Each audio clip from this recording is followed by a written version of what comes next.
Are you ready? Stand by.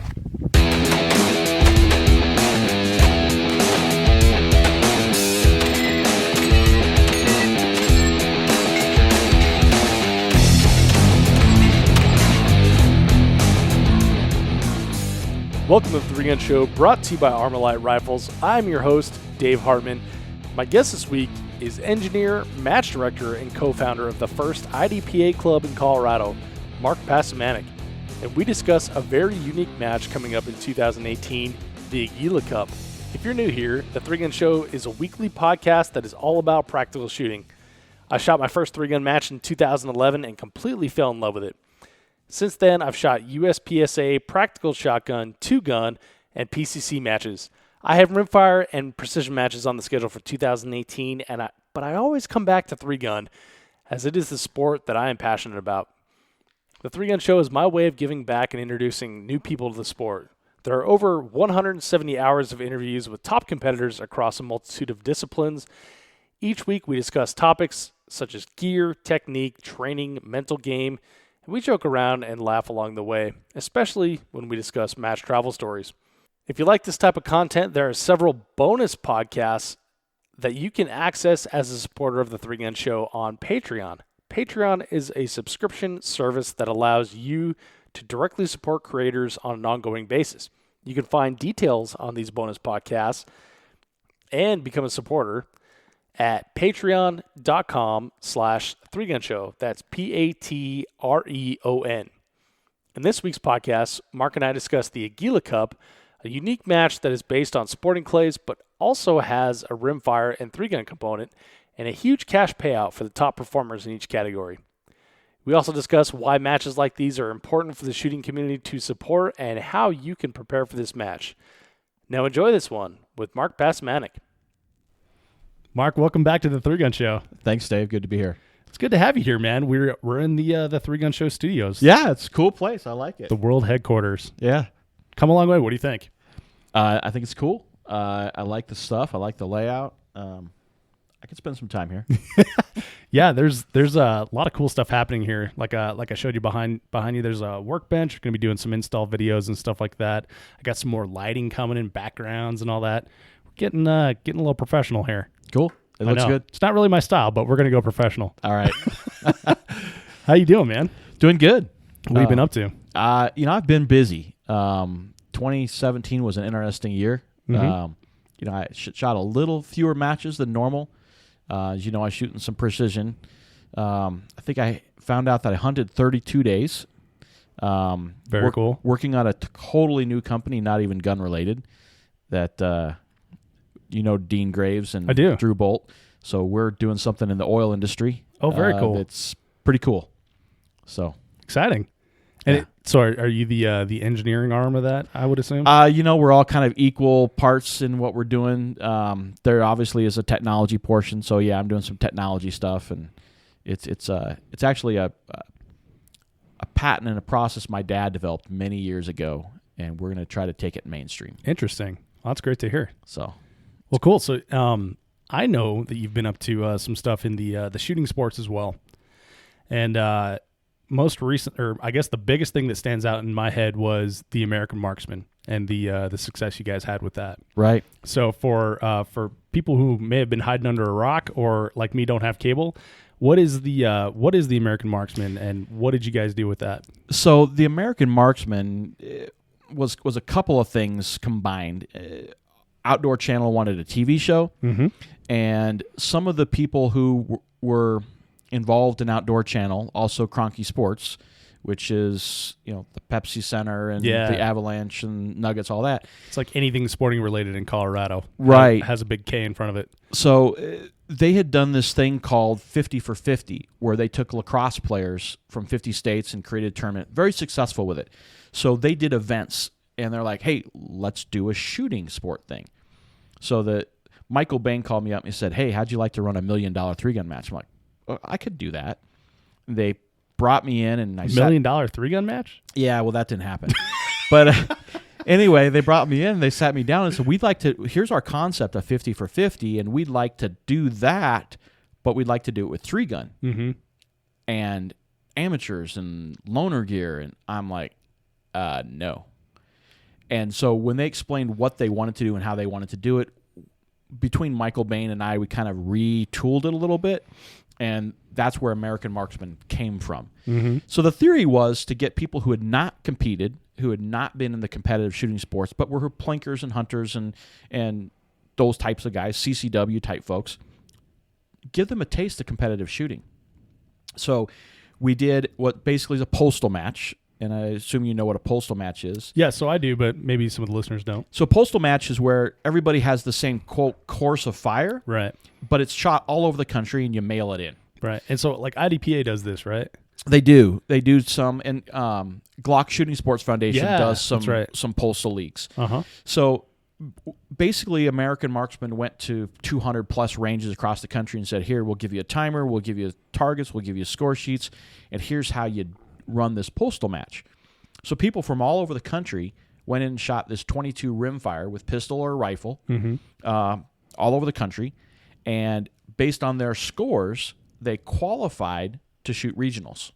And then there were 9 regionals, and the regionals were 5 stages where we had a CZP-09 with a laser. You shot it into dark. Cool. A Tactical Solutions pistol, a Tactical Solutions rifle, different stages. We had a Keltec PCC, so, PCC phase. We were there a little early. Innovators. Yeah. And then we had a Ruger American Marksman rifle. It was shooting a gong at 100 yards. Is that bolt action rifle? Bolt action. Okay. Yeah. So we tried to mix a bunch of different disciplines together. Aguila came in with the centerfire ammunition. We had somebody else come in with the rimfire ammunition.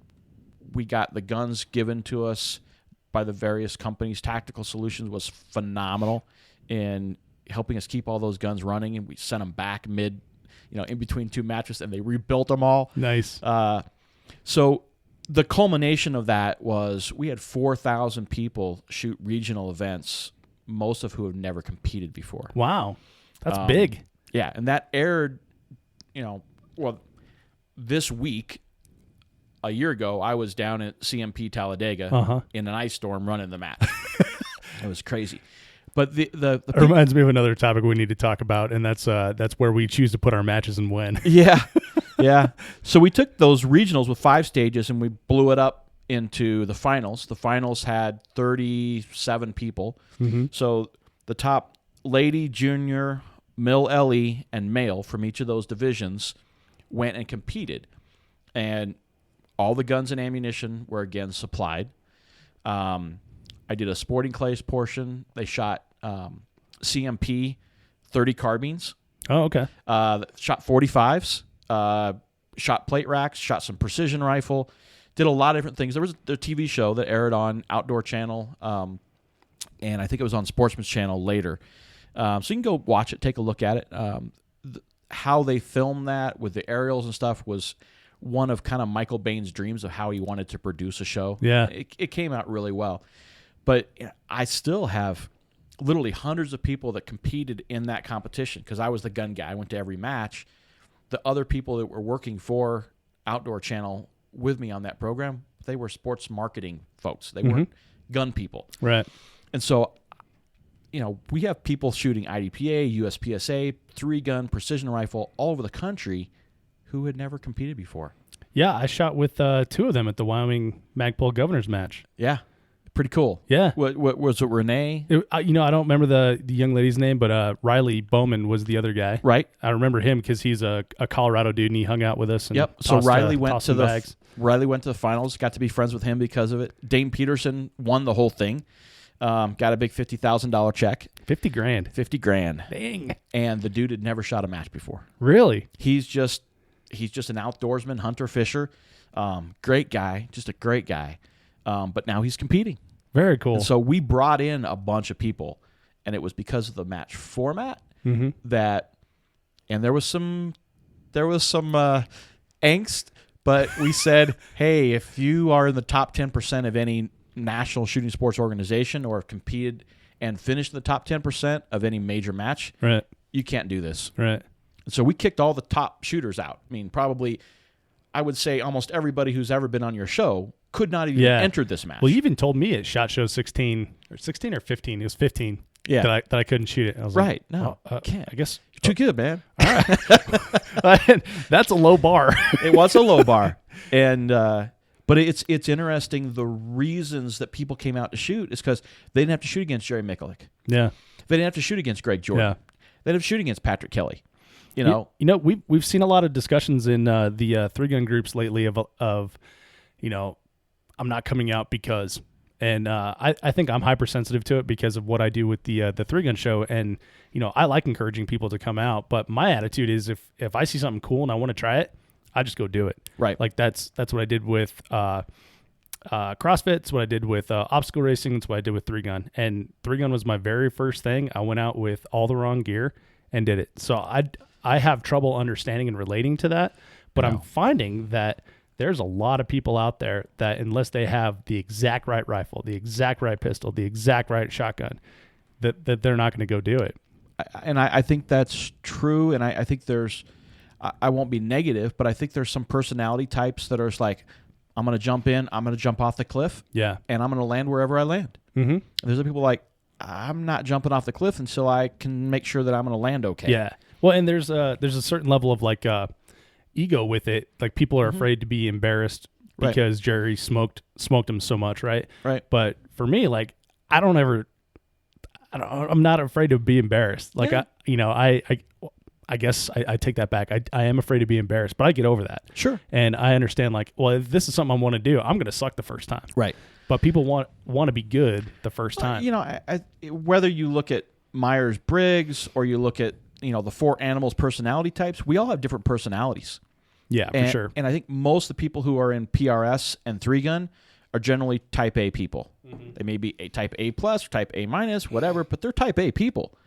There's a whole nother group of people out there who would enjoy doing what we do if we would help them get in. And that's a sticky subject. Because I'm not sure I have the answer. I don't think anybody has the answer. You and I have discussed this like many times. Like every time we see each other, we're talking about this. Like how do we get people to shoot competition? Because you and I both really enjoy it. Right. It's for me, it's become a lifestyle. So and I think American Marksman was one of those decent steps towards getting a bunch of people who have never shot competition to try it, taste it, like it. So why is there not an American Marksman too?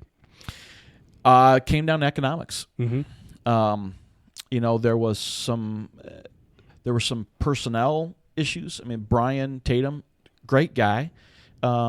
He started out being my boss, and 3 weeks before the Colorado Regional, which was the first one, he left to take another job.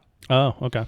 And so kind of didn't have a boss, and there were some other things. When you look at any of these big media groups, and I hope I don't step on anybody's toes, it's what have you done for me lately? Right. And, even Michael Bain, I'm not going to, violate any confidences, but he will tell me stuff like, they were going to do this, now they're going to do that. So they change. They change what they think is good for their sponsors, what they think is good for their company. And what's going to put eyeballs on the TV, right? Yeah. And so, while I have a passion to get people shooting, I love the shooting sports. That's always my first thing is this good for the entirety of the shooting sports if I'm going to do something new? Other people look at it and go, hey, can we make money off of this? Right. Or can we help our sponsors with it? And it's not good or bad, just is. Mm-hmm. So I think that was the main reason is that they just did not see the economic benefit of that first year. Right. Personally, I think if they had done it 2 or 3 years, the economic benefit would have been there. Yeah, and I feel the exact same way. There's like a certain momentum, right? The first year, the 3-gun show, we reached a ton of people, but the second year we reached like a shitload of people. Right. And this next year that we're coming into here is going to be the third year, if my math is good. Yep. And so, I want to reach even more people, right? And bring those people into the sport and show them like how cool and how fun it is. And I think we do a pretty good job of that. Like with the podcast, we always talk about like training and stuff of that nature, but we always joke around and have fun too. And it's that part of 3-gun that brings people in and brings people back. Right. I mean, I think we've talked about this before that to some degree, whether it's 3-gun precision or whatever, Mm-hmm. this is kind of people's cheers. Yeah. You know, it's kind of like they go where their friends are. They go people that are like-minded. Mm-hmm. You know, if you're not going to sit on the couch and play video games and you want to do something active, it's a good sport. Right. Well, and then to build off of what you were saying earlier, when you have 1 year of the American Marksman, it's difficult to create a culture. It is. Off of a one-time thing, right? Right. So another thing that you're doing that has kind of been around for a while and you're bringing back, Rimfire Challenge, right? So that started off as like NSSF Rimfire, or did it start off as Ruger? So Michael Bain, he's got a theme here, right? Michael Bain wrote me into that. He must have boxes of 22s or just cases everywhere. He just calls me and says, "Hey, Mark, how about this?" I'm like, "All right." But Michael Bain and I started the third IDPA club in the country together. That's where I first met here him. in Colorado? Here in Colorado. It was Michael Bain, Tom Judd, and myself.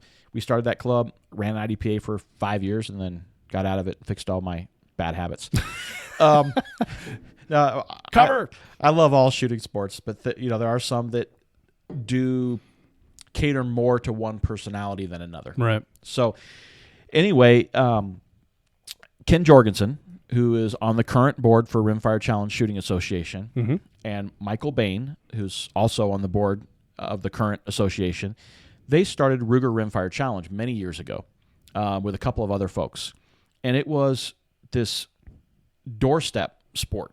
Right. This, hey, let's get you involved in competitive shooting. We're going to use the same basic range commands, formats, timers, all that kind of stuff, but we're going to make it cheap and family-friendly. That was huge. I like that. So it did not grow the way people thought it should grow. NSSF, Zach Snow and Tisma Jewett are great people. They stepped in with the support of NSSF and said, let's grow the sport. And so they tried to grow it.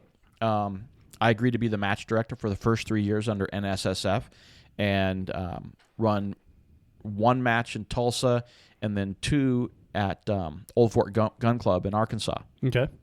And the last 2 years, Worlds were at Cavern Cove in Alabama. So NSSF is not a match director. They're not a match producer. Their goal was to make it healthy, grow it, hand it off, and make it grow. So January 1 of this year, Tim Norris, I already said Michael, Ken, myself, and Heather Martin are the board members for the Rimfire Challenge Shooting Association. And, we've been having – I actually come here to do your show. I missed a conference call. Oh, nice. So, it's something I've been involved in because I really see the kids and the newer shooters as it's an easier step to get into. Like we talked about, you see something you want to do, you jump in both feet. Right. There's other people, they need to have more comfort level in jumping into that. If I said, hey, Dave, you want to go jump in a NASCAR? You probably do it. Like, heck yeah, let's There's do a it. lot of people go, no, I'm scared to death. That's okay. So that rimfire component is how do we help people get into competitive shooting sports, get a taste, enjoy it, like it, and then once they've gone into the sport and they've understood what they enjoy about it, there's tons of stuff out there to do. Well, one side benefit that I see too is we're in Colorado. Our state's flipped. It's no longer friendly to guys like you and I, and the matches are a place where kids can go and compete. Right. It's not frowned upon. And then they also meet other kids that are doing the same thing, and it normalizes it for them. So they're not the one person out of like the 300 in their class that are doing it. They're no longer ostracized. They have their group, right? So they can see that this is a normal thing that people do. And I think it is normal, and we have more and more people shooting shotgun trap in high school and getting college scholarships to it. Yeah.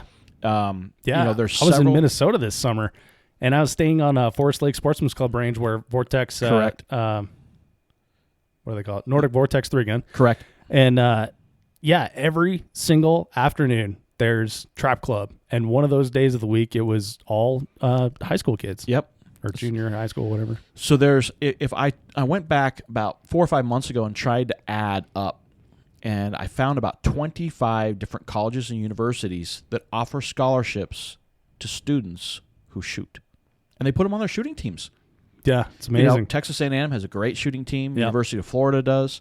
There's some other schools just starting out. There's some schools building ranges. Yeah. Yeah. So I think we're in an interesting and exciting period where we can see more emphasis for junior sport shooters Right. to get into the sport. Right. Okay, so we talked about the rimfire challenge, and that's kind of why you're here. There's this big match coming up that you announced on the Facebooks, and I was like, well, that seems awful interesting. And then I dug a little deeper into it, and it just gets more and more and more interesting. And you and I talked a couple weeks ago, and which is why you're here now, because I think this is like a really cool concept, and I want to introduce it to like the 3-gun world, right? Right. So the match that we're talking about is, and I even forgot the name, it's the Aguila something or other. So the 2018 Aguila Cup. Aguila Cup, that's what it is. Okay. So 2018 Aguila Cup, it's a pretty interesting format. And so it's Aguila Ammunition is the main sponsor, right? They are the sponsor and the promoter and the organizer. Right. All in one. Yes. Okay, so one of the interesting things that as we dig into this, it just gets more and more threads of interesting. One of the interesting things that you told me is that there's a marketing team behind this match. Yeah. Which is like unfreaking heard of. Usually you have like my nephew here knows Instagram, and then that like puts one post out there or something. No, this is professionals, people that one of the ladies that I talked to, she was in the PGA and marketing the PGA. Another one did some stuff with tennis, but these are people who work at marketing companies who are professionals in branding, marketing, promoting events. Awesome. And this is their job. And so this is actually an event. So this is like a Aguila Cup. They got a picture of a dude with an over-under on the top. You're like, okay, well, this is like some sporting clays thing. And sure enough, it's a big sporting clays match. It is. There's like several $1,000s worth of prizes involved in that. But there's also 2 other matches that are attached to this. One of them being the rimfire match, which Correct. is what you're heading up. Yep, I'm going to run that portion. And then there's a 3-gun match as well. Correct. Run by 3-Gun Nation. Correct. And if you go to their website, it forces you somewhere else. So I'm not sure what the URL is. Yeah. Is it just aguilacup.com or something like that? It's Aguila Cup. Shot Squid is a company that does match setup promotion type thing. Okay. And that was the group that Aguila went to before I was even involved. Uh-huh. And so when you go to the sporting clays side, the sporting clays people are used to win score. So there's actually a combination of a couple pages that get driven together there. Interesting. We're still trying to get practice score involved to do the 3-gun and rimfire portions of the scoring. Yeah, so we'll have a link in the show notes, but it does take you to like a Shot Squid page that we're looking at here. Yeah. So let's run through this. So this is like 3 different events. So if you only want to shoot, actually this is like what, 5? Well, this is a huge thing. It's like a carnival. It's like it's like going to Cheyenne Frontier Days. Mm-hmm. You might see the rodeo, you might see the concert, you might go to the Midway, you might see a horse show. It's a lot of things that should appeal to a lot of different people. Funnel cakes. So funnel cakes. Manufacturers row. There's going to be shooters demos. There's going to be games where you can go and shoot whatever game they come up with and compete for prizes. There's, I don't know if you're familiar with sporting clays enough to know the divisions, but there's a hunter class. Oh, I have no idea. So like USPSA, which most of our 3-gunners will be used to, we've got grandmasters down to D class and unclassified. Right. Hunter class is unclassified. That's me. You suck. You don't know what you're doing. Here's hunter class. So I don't think I'm at liberty to say who the sponsors are for whatever, because I don't think the press releases have come out. But there is a company that has actually put a significant amount of firearms into hunter class. Cool. So people who have never competed before come out, compete, can win a gun. Cool. So there are those events, FITSAC, I think that's right. Yeah, we were looking at that a minute ago. 5-stand, sporting clays, the main events. And then there's obviously the 3-gun event and the rimfire event. Mm-hmm. And so there's something for pretty much everyone as far as what you compete in, but there's also some breakdowns. So like if you like to do 3-gun and rimfire, you won't be able to shoot the main event, which is the sporting clays event, which is sporting clays. Right. And that's because that's a 2-day event, right? It is. And so what is like a major match of sporting clays consist of? Is that like, I don't know, 50 stations, 100 stations? What is that even? So typically they count targets. Okay. And I think in this match, I think it's 200 targets. Okay. Is what the main event is. So the Fossil Point has, I think, 30 some odd stations. Oh, cool. And so I don't know how they're going to break that up. That's their specialty. That's what they do. Mm-hmm. I mean, they run major sporting clays events. But you would shoot a variety of stations. Mm-hmm. So you might shoot 10 stations in the morning and 10 stations in the afternoon. They might be different. They might be the same. I'm not sure how they're going to format that. Okay. But when you shoot a station, you're shooting 10 rounds. Right. Okay. 10 targets with 10 rounds of ammunition. I got you. So 10 rounds, 20 stations, 200 targets. Correct. Okay. Well, that makes sense. So that runs over 2 days. And then over those same 2 days is the rimfire match. Describe what a rimfire match consists of. So rimfire is a little bit similar to Steel Challenge, if you're familiar with that. But rimfire is shooting a pistol and a rifle. You have to do both at static steel targets. Our targets are typically 8 inches or larger in diameter. Okay. We have anywhere from 5 to 7 targets. One of those targets being red, and usually we paint the post red, and that's your stop plate. Okay. So you run 5 strings on a stage, and we take your best 4 strings and give you time. We throw one out. So you start with the guns in your hands, not from a holster. Is there like a stick you aim at? So there's a starting marker that will be on the ground, and Okay. you have to aim the gun at that starting marker. Mm-hmm.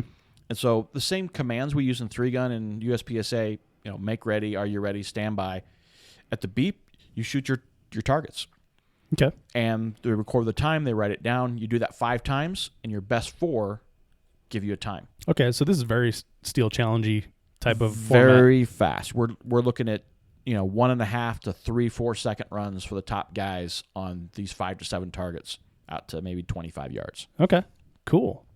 So if you were shooting rimfire only on Saturday, you shoot pistol, and on Sunday you'll shoot rifle. Okay. Same Now, 4 do you stages. Same but 4 stages? Okay. I'm going to tweak them a little bit. Gotcha. So the rifle stages, I'll probably move the stop plate back. I might move a couple targets around. Oh, so it's not like written set stages like it is in Steel Challenge. Steel Challenge is what I call prescriptive. There's 8 stages. Like and Bianchi Cup kind of thing. Right. Rimfire is Rimfire Challenge lets the match designer or the stage designer design his stages like he wants. Okay.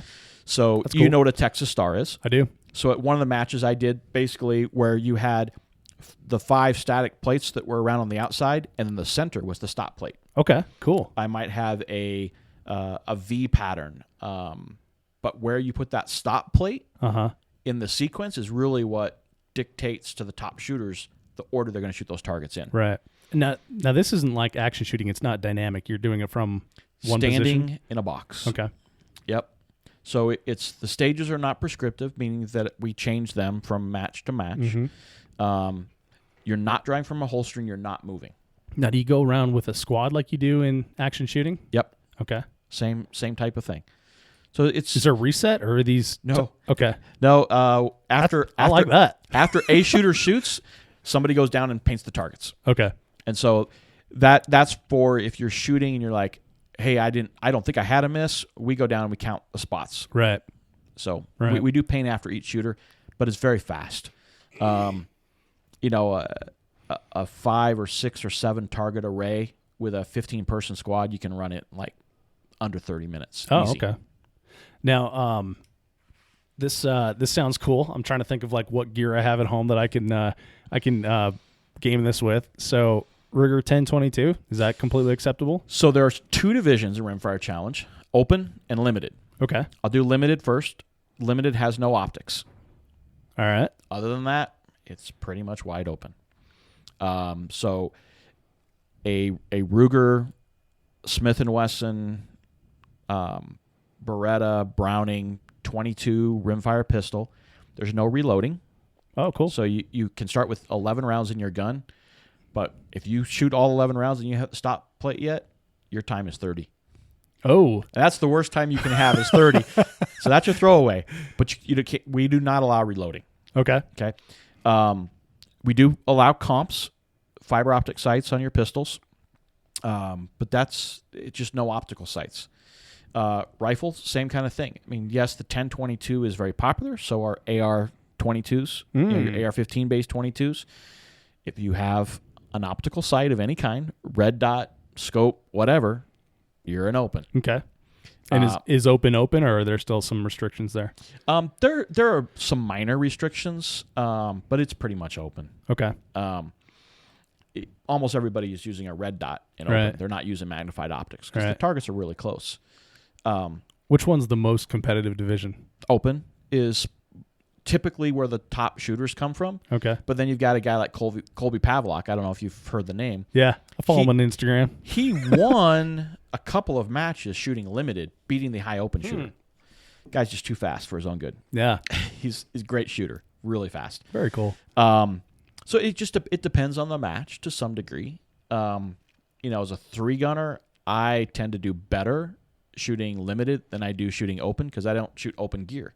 Right. So when I shoot open gear on the rifle, awesome. When I shoot an open pistol, I'm like, where's that dot? Oh, I know. I do that too.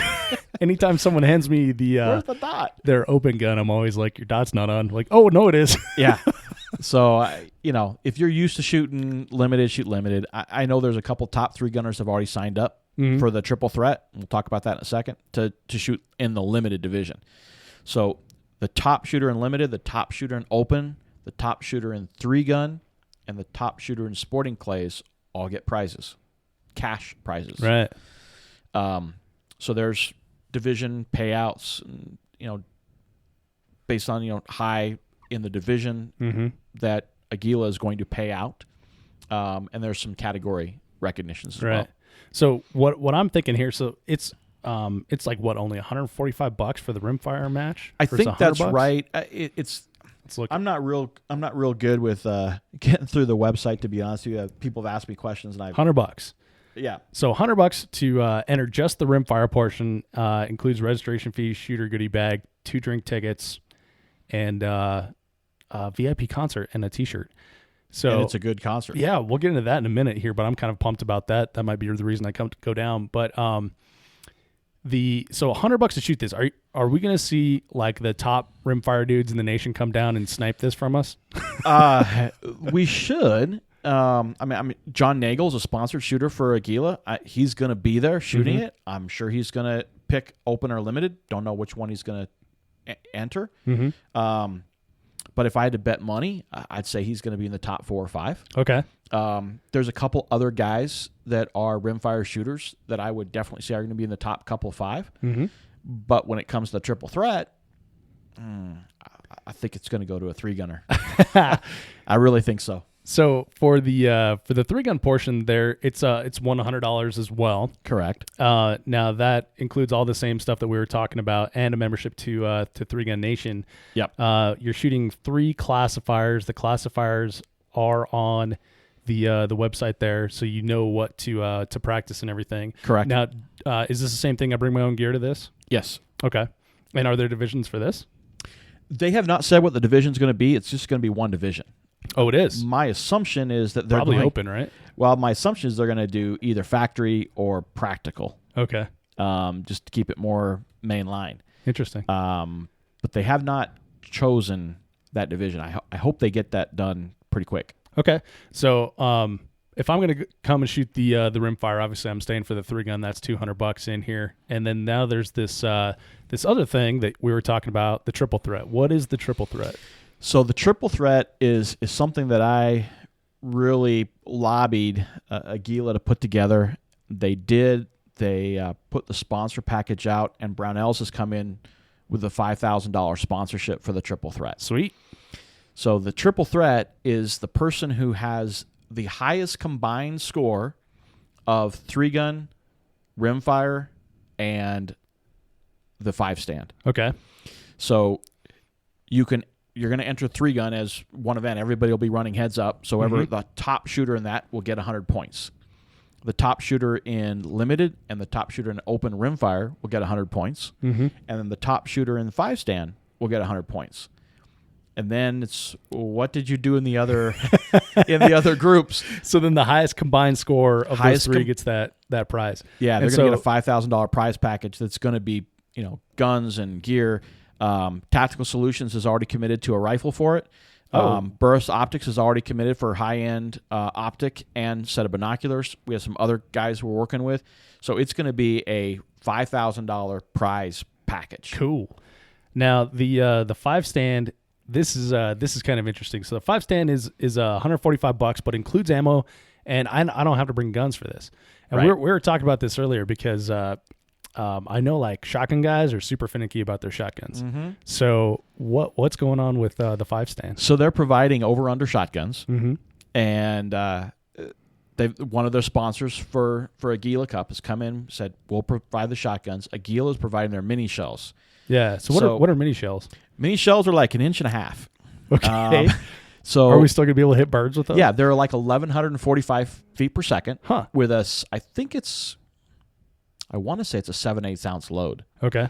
But 5-stand is a little different from sporting clays in that you have anywhere from 5. Usually, it's 5 different sets of traps out there, and you shoot them from a variety of positions.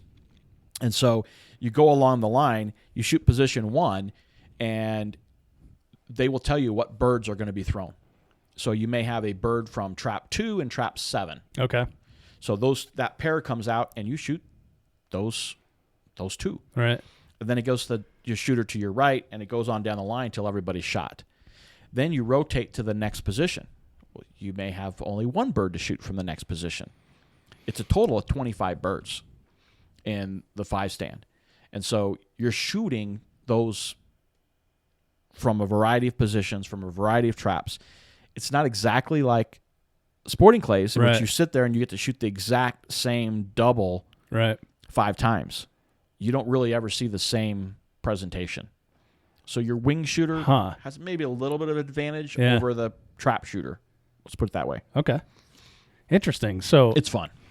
So is that just one round then? So there's one round that it's based on? I'm not sure how that works, to be honest with you. Okay. I probably should find that out for you.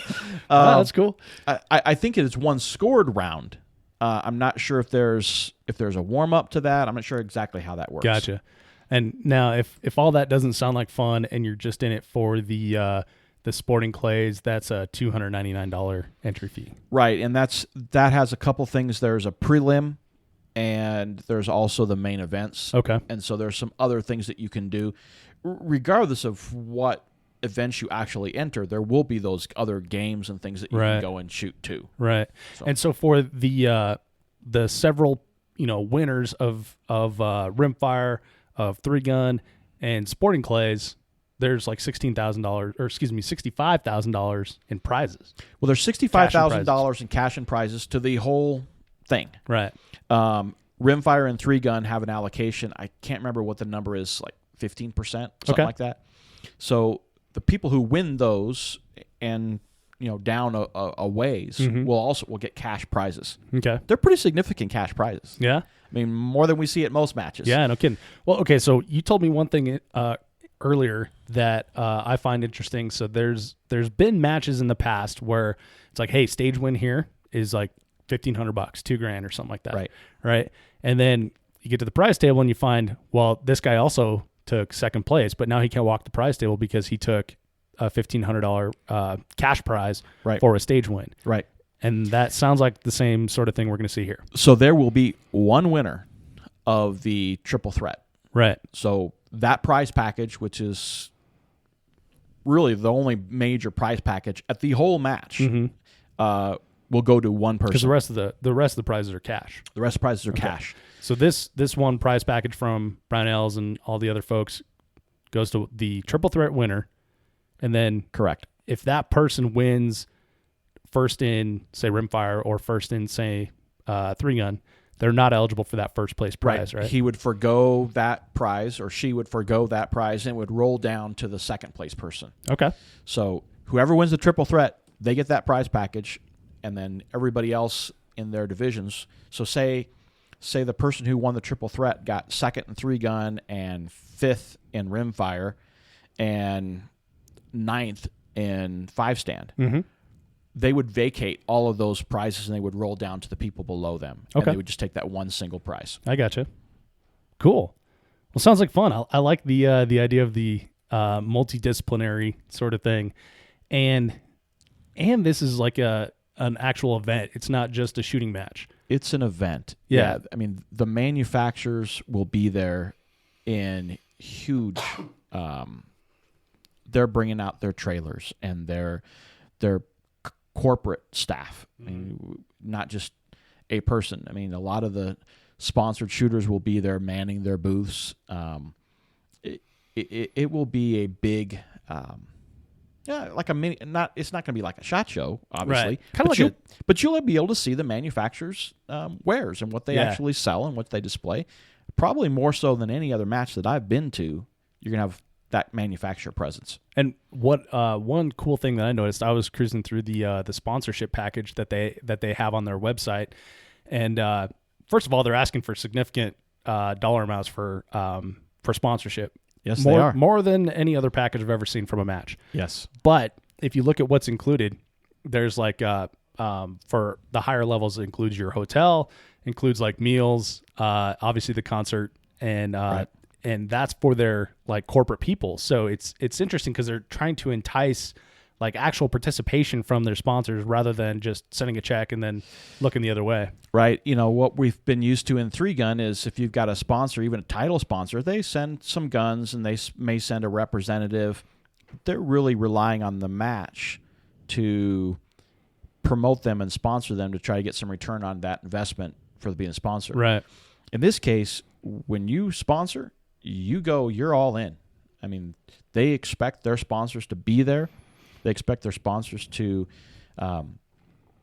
interact with the public as well as competitors. So to me, it's a step forward in allowing them to be present. They're going to go to some other. Again, it's stuff I probably can't say yet, but I've heard the names of companies that they've talked to that they're going to go to in Texas and get some help in Toyota. I don't know. They build trucks there. Yeah, they do. But get some help so that the public can see it. So this is definitely open to the public. Oh, cool. I think that they're going to try to involve the Texas Parks and Wildlife, see if they can get them involved.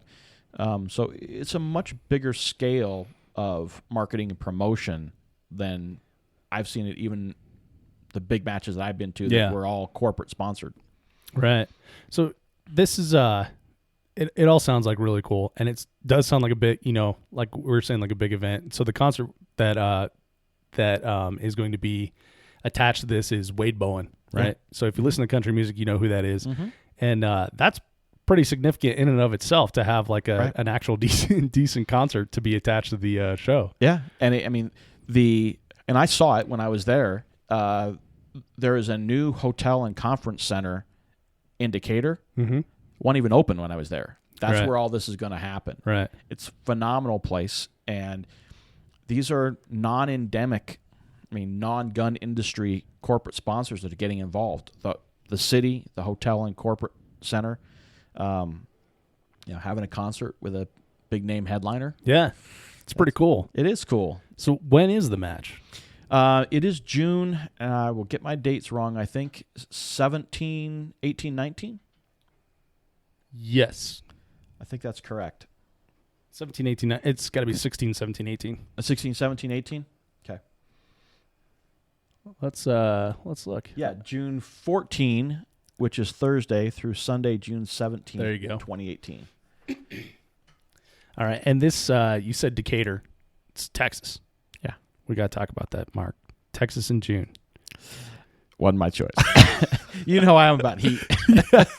So Yeah, I've noticed a startling trend of crappy location selection throughout the year, and this seems like a fall match for Texas. And like maybe we hold it in Minnesota in June. Yeah, I don't think we're going to have quite as much physicality as we are normally used to in three gun. Yeah. I mean, this is going to be more of a gentleman's match in terms of how much we have to physically exert ourselves. So I think that portion, I think I'm okay with it. And Fossil Points, the folks who run that are awesome people. Yeah, I was checking out their website. It looks like, and a I'm sure pretty that decent they range. will have water out in the right places, and I'm sure the VIP tent and the charging stations that are going to be where there's air conditioning are going to be populated. But 3 TV shows are going to come film this. Yeah, what shows? Obviously, Michael Bain's going to be there. I know Michael Bain's going to be there. I don't know what the other 2 are. Okay. I'm just a little Right. cog in the big wheel. But yeah, there's going to be other people there. This is going to be live streamed. Mm-hmm. The coverage that they're going to put onto this event is phenomenal. Nice. Well, and so this brings up like an interesting point. You and I have discussed multiple times that there are, there's dozens and dozens of 3-gun matches right now, and there are several big matches that are unique in competition shooting as a whole that need support Right. for various reasons, and it's generally one of those, like, okay, if you look at the match as a match, it may not be your cup of tea, but you got to step back and look at like the big picture. One of the best examples is a match that you and I shot last year, and you RO'd last year. Right. Was the Magpul Wyoming Governor's match. Correct. Right. Now that was the first time that I've ever seen a governor's office get behind action shooting. Yeah. How about you? It's the first time I've ever seen it. And you've been in this a lot longer than me. Yeah. I mean, I've never seen an elected politician Yeah. show up at a match and talk during awards. Yeah. Never. Pretty incredible. It was, it was like the hair on the back of my head was going, oh, this is cool. Yeah. Well, so the this type of match with Aguila, the Wyoming Magpul Governor's match, and several others, you gave some examples earlier. So this is kind of like a model that we've seen before, where like a corporation gets behind a match and says, like, not only is this something that we're going to throw, 15 boxes of ammunition on the prize table and send them a banner, we're going to make this part of our corporate culture, our marketing budget, and in Aguila's case, they're putting a team of marketers behind the match. Right. I think that's important for us to understand as 3-gunners is, maybe there's been some angst and some tension about prize tables and where's the sport heading and are we going to continue to grow or are we going to flatline? There's some things to be learned from looking at other types of shooting sports. Mm-hmm.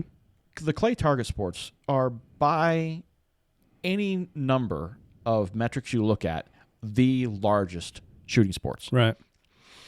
And so if you look at that and you say, okay, we've got a sporting clays focused match maybe in Aguila, but they're opening the door for rimfire and 3-gun to be part of it. Mm-hmm. How can we not jump at that opportunity? How can we not say, hey, I'm going to go support this, and we're going to show them that we can support this and that we are an integral part of the shooting community as well. Right. And hopefully the Aguila Cup grows. I mean, Aguila doesn't just make shotgun ammunition. They do rimfire. They do centerfire. They have one sponsored shooter as of today that I know of, which is John Nagel, who's a rimfire shooter. Mm-hmm. I do know that they are considering adding sponsorships in other disciplines. And so that's something to look at. But in my history, and I kind of look back and I look at the Crimson Trace match, which unfortunately you weren't able to shoot. Yeah. It was phenomenal. It was a great presentation. So night match. It was a night match. Obviously put on by a light and laser company. Correct. But we also had some of those same elements that we're seeing in the Aguila match, where we had a really nice dinner. We got to sit down. I mean, a lot of these 3-gun matches, you hurry up, you walk your stages, you shoot your stuff, And then by the time it's prize table time, you just want to get your prize and go home. Mm-hmm. Yeah, there are several matches that I've shot, actually more last year than this year, that were like factories. Right. Like squeeze the shooter in this side, get him the F out the other side. Yeah. And I guess when you that was my first year of shooting outside of Colorado. The only other 2 matches I had shot were the Noveski matches that 3 matches were the Noveski matches that you had run. So as I have more experience in shooting 3-gun, there's more of a draw than going and shooting a stage and getting a prize and going home. Right. And we talked about this to some degree that we have different personalities, and I have to kind of sit back and go, while I'm not a huge social butterfly, I've got my friends and I like my friends and I like to hang out with them, but I can go hunting with them. I can go to a local match with them. I can see those people. I don't have to travel across the country to hang out with my personal friends. There are people in the shooting sports with families and with different perceptions about what they want out of an event. Right. And some of these matches that have done a meal, like FN and Crimson Trace and now Aguila, you have an opportunity to network, to meet other people, to see other things that you wouldn't be able to see before. I mean, I met people at the Crimson Trace dinners I never would have ever met before. Made friends with people I never would have ever met before. Some of that's been beneficial to me. I'm just going to be honest here. Some of that was beneficial. And so I think there's a lot of reasons why this corporate culture match is important. These corporations, whether it was Crimson Trace and FN in the past and now Aguila, they step up and say, hey, we're going to put some of our marketing dollars, some of our passion for the shooting sports, and some of our own personal corporate energy into making this a destination, an event, something that people must attend because we're doing stuff that people like. Right.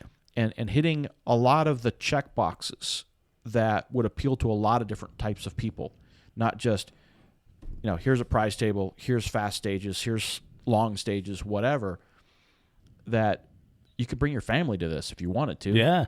Shoot. If you want to go shoot the trifecta, you bring Junior and have him shoot the rimfire. Sure. Or her. And, if you're a sporting clays person and you've never dabbled in 3-gun, you can do that as well. Right. And I'll lend you my guns even. Go over and hit some of the games. And the games are going to be shotgun-based games. But First Shots is going to be there. So if you've never tried rimfire, head down to the First Shots tent, try some rimfire. We'll have some guns down there. Cool. If you've not ever shot any kind of clay target sports, pick one of the games and try it. You might win something. Yeah. And at least get exposed. I mean, one of maybe my faults in competitive shooting is I like to do all of it. Yeah. I like to do PRS. I like to do sporting clays. I like to do rimfire. I like to do, 3-gun is obviously, to me, kind of the pinnacle. If you said, Mark, go shoot one match next year, it'd be a 3-gun match. Right. Because I get to shoot everything, right? Yeah, exactly. So, but I like to do it all. So these kind of events, not only can you do a lot of different things, but I think you can be exposed to some areas of the industry, some people that maybe not otherwise you would be able to meet. Sure. And with 3-gun, we're a very small part of competitive shooting, which is a very small part of the firearms industry, which is a very small part of American manufacturing, right? Right. So hunters are number 1. Yeah. And clay target sports is number 2. Absolutely. And we're like, dink. Yeah, exactly. And it's going to be cool to be able to see their culture and experience that sort of thing. Hopefully they're not like all the shotgunners I've experienced on most ranges, but it's like you said, getting out of your little hole in your little niche and expanding your horizons. It sounds like a good time. Yeah, and from my perspective, when I see these types of events and types of sports that are conducive to bringing new shooters in, I got to do it because I love the competitive shooting sports. Yeah, and same here. We're in the same boat on that. The American Marksman, sounds like it did a really good job of that. Lucas Oil PCC Championship, I think, did a pretty good job of bringing different disciplines together. Yeah. I'm not privy to the numbers of new shooters or anything like that, but it was a very unique match. It brought USPSA and 3-gunners, and There were some rimfire shooters there. was there? Yeah. Very cool. That had not shot, center fire type matches before, but they're like, hey, I can do PCC. Yeah. And there was several heavily sponsored shooters that shot their first match there too, Yep. which is kind of weird. And I don't know if you met them, but we had the Border Patrol team was there. They were there, and a couple guys shooting MP5s. Oh yeah. So and several Russians were there shooting 9mm AK. What's he I don't know what they are, but that was cool, though. yeah, It was really cool, and they ran. and they're loud as heck too. They were. Yeah. It was pretty amazing. It was like, are you guys sure you're shooting the same thing we're shooting? Yeah. Yep. They were. Yeah. So big matches like this, big unique matches. How do we identify them, and then how is it best for like an individual to put your support behind it? Well, first is just attending them. Mm-hmm. I mean, I think that's a big component of it is, if this match goes off and there's 5 people shooting rimfire and 5 people shooting 3-gun, They're not going to do it again next they year. won't be there. I mean, they might have the Aguila Cup, but we're going to get kicked out. Right. And I think as a smaller segment sport, which we have to realize we are in 3-gun and also rimfire, we need to be willing to do some of the work to say, combine us, put us in some of these bigger matches. Mm-hmm. That's first. And then, the folks that have sponsors, tell them to take a look at it. I mean, the exposure that the sponsor are going to get at this match is going to be different than what they get in 3-gun matches, but there's still a benefit there. Yeah, and if you have any kind of like crossover product, I mean, it's kind of a no-brainer. Oh yeah, right. Totally. But I think we need to look at where's the health of the sport, where's the health of the industry, and when we look at clay target sports, I think we can learn some things from them, and that they've done good work in bringing in some of the youth and bringing in some of their juniors with the scholastic target programs. Mm-hmm. And so, we've got junior camps. That's great, but we're hitting a small segment. And my perception is, maybe wrong, but my perception is if we would take some of these juniors and expose them to a wider range of sports than just 3-gun, we might get some better crossover. We might get some better benefit. Expand on that. How do you mean? Well, I think that when we have, how many people shoot 3-gun? I'm just going to pick a random number. 10,000 people? Well, so it depends on what numbers you look at. Sure. All right. So Practice Score published recently, I think there's 27,000 unique 3-gunners. Okay. And that includes people that have shot one match and never came back. All right. And so, we're in a not 12-month rolling and we may not be retaining some of those people. I think I've told you before, one of the things that I think I did poorly at CRC as a match director is not going to those new shooters who had DQ'd and saying, okay, you DQ'd, here's how we learned from it, come back the next time. That was me. We let them walk away, and we didn't chase them down. Yeah. And we need to chase them down. There's that whole thing of, I was talking about the crossover. I've seen some juniors come in to 3-gun and get absolutely smoked. That's not saying that there aren't juniors who are 11, 12 years old who come out and done great. Right. There are. Fine. Let them do it. But when we see a junior who's struggling, it's time for us as a community to say, either to the parent if they don't shoot, or to help the parent say, hey, maybe they need to spend some time in IDPA. Right. Or rimfire. Or clay targets, or maybe even carbine matches, or even shooting PCC. I mean, I don't know how many PCC matches you've shot. It's easy, right? One? But it's easier. It's way easier. And I didn't even have a rifle, so it was easy for me. I just showed up with a bunch of ammo. Pistol is hard. And I don't think that we as 3-gunners should discount pistol. I think pistol and shotgun is kind of what sets 3-gun apart, because you have to work at both of those to be really good at them. Right. But I think when we're talking about juniors, there's no reason that we can't foster that. Let them shoot one gun, let them shoot either rimfire or PCC. And PCC is a good confidence builder. Yeah, but how many 3-gun matches have you gone to where there are 9 stages and 5 of them could have been shot completely with a pistol. Oh, yeah. Yeah, several. So you run a 3-gun match, pick 5 stages. Those are the junior stages. They can shoot it with a PCC. Make it a $50 entry. That's actually a really good idea. Well, we saw that with I can't remember if they were local shooters, but we saw that at a major match. There was a young lady who just gave up in the stage like halfway through and was just like, I don't want to shoot anymore. I know. And it was, that's one, it's damaging to the confidence, right? You're supposed to do like small wins to build the confidence rather than crush them with, this heavy recoiling shotgun, this, pistol that they can't shoot. That's, double action only and that whole thing. Well, so, and I don't know if I've told you the story before. I won't say names, but I had to take and walk up to a family. mm-hmm. Mom and dad are shooting and their junior and say, I'm not going to DQ your junior, but they can't continue to shoot. It's made a couple of the ROs a little nervous, mm-hmm. and it's just beyond where they should be right now. Right. And a couple of cases where that happened, it was not pleasant. Oh, yeah. But in this particular case, the father said, oh, well, thank you so much. And I'm sitting there going, well, this didn't go the way I thought it would. why are you waiting for me to say that on the one hand? But yeah, maybe we as match directors, range masters need to be a little bit more involved in saying, hey, not just anybody can enter a 3-gun match. If you're a junior, show that you competed in 3 or 4 local matches first and maybe get a letter from the match director. I mean, right. I don't know if you were in racing. I was in racing. And you don't get a competition license until you get signed off by people who say, yeah, you can do it. So, maybe that's a solution. Maybe that's part of the solution. But I think some of these, half match, PCC, half fee type mm-hmm. things would be good for juniors. That's actually a great idea. I never even thought of that. But, I think, we place all the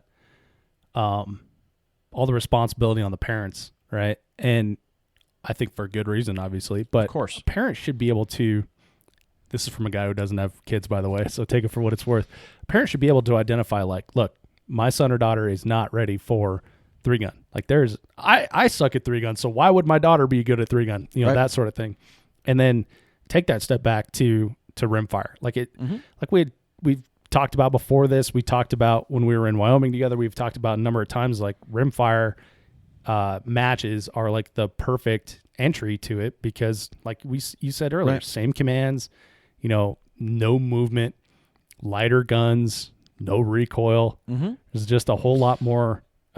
So I've got opportunities. I've got wins. a 16-year-old and a 13-year-old. My 13-year-old has never shot a 3-gun match yet. God, is he 16 now? Blake, 16. I'm getting old. He's driving down the street here. Oh God.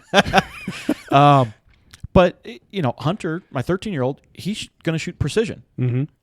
He can handle the precision gun. He still can't yet handle pistol.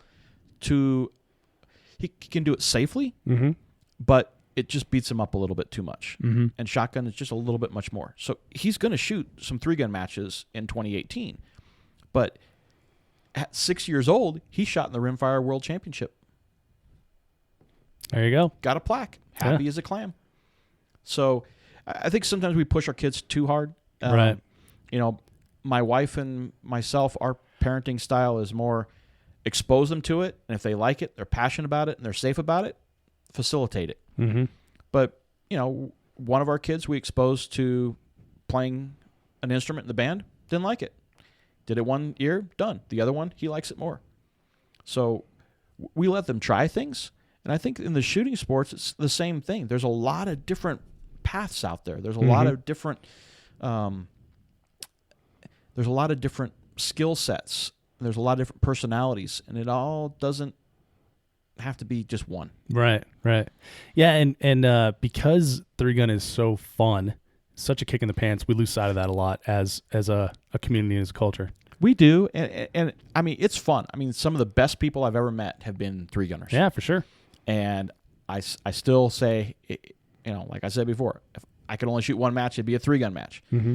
But it is a different subset and a different culture, and we just need to understand that, I think, sometimes. Yeah, you made a good analogy one time for racing. You said it's like the kart racing or the F1 racing of the shooting sports. It is. Right. And there's several progressions that you can make to get there. It's fast. It's physical, and it takes a lot of skill sets. I mean, I've been shooting PRS, some precision rifle. I'm sorry, PRS it's a different skill set, and there's a lot more mental things that you need to do in shooting PRS, especially long range. Mm-hmm. But I don't think the hardest PRS match is as hard as even the mid-level 3-gun matches. Really? That's my personal opinion. Huh. But all right, send your letters to Mark. Yeah, sorry. Might get kicked out of PRS now. Well, Mark, it's the match that we came here to talk about, the Aguila Cup, sounds like a great time, and it sounds like a very big opportunity for a lot of the 3-gunners listening to go out and show our support for it. Texas is the second biggest market for the 3-gun show, right behind California, of all places. Yeah. So Texans, if you want to shoot this match, it's outside of Dallas. It's June 14th through the 17th, and that is the whole event. Some of those days are actually for media and for setup and stuff like that. So check the website, and we'll have links to that in the show notes at 3gunshow.com. Mark, anything you want to throw out there? Make sure we cover. Maybe I'll just put an exclamation point on it. I think that people in the rimfire sports and the 3-gun sports being able to shoot a match alongside the clay sports is good for us. It's good for exposure. Yep. It's better for us than it is for the clay target sports. Mm-hmm. And I think we're going to see this style match format, more the FN, Crimson Trace, Aguila Cup. I think some of these big matches are going to be the format that we see as the top tier in the coming years. Yeah. As things change, and they do. And I think that's a good thing. I think it's healthy for the sport in general. Yeah, so I know that I've got to find a rimfire pistol, figure this out. And got 4. You got 4? So Mark, I need to borrow a pistol when we're outside of Colorado because it's not legal to do so here. And I realized when you were talking about rimfire, like, I got to call my brother and see if I can get my oldest nephew to come to this. Yeah? Yeah.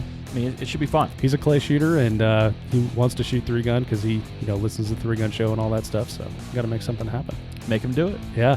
Mark, man, this has been a good time. I appreciate you coming out here to Lakewood, to the 3-gun show world headquarters, and world headquarters, man. It's big great. Time. Yeah. You got the helipad on the roof and everything. Yeah, I'll be flying home in a minute. Yeah. Thanks, Mark. Appreciate your time. All right, thanks, Dave.